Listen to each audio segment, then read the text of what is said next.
first edition of the thorax book was published in 1994, and I self-published it. I didn't give it to a publisher, mainly because it was so novel and so new that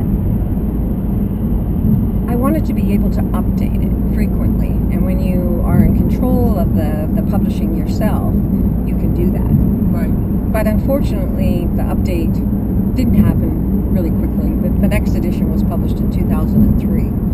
So the biomechanics didn't change, the articular techniques didn't change, but now in 2003, we've started to explore how loads are controlled through the thoracic rings. And a lot of this was the work of Linda Joy Lee in looking at segmental motor control in the thorax. And so she has a chapter in the second edition on some of her ideas around how do we control a thoracic ring and can you correct a thoracic ring. And this whole idea of a thoracic ring correction certainly came from LJ's work.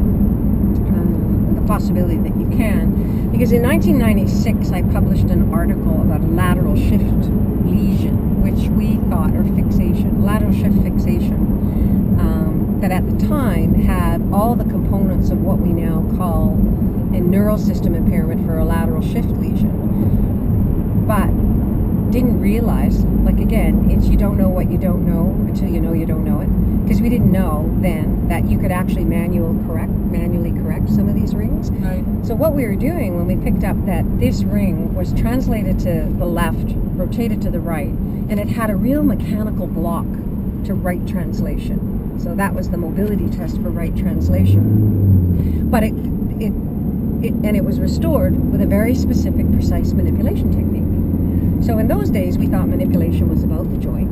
And because we restored function with the manipulation technique, it must have meant it was an articular system impairment. I get you. Yeah. So in 1996, this was all published as an articular system impairment. And now, while I recognize that that lesion still exists, by far, most lateral shift translations are neural system impairments. And you can actually, by changing sensory input with your hands into the ring, you can get a different motor output response, and that can change.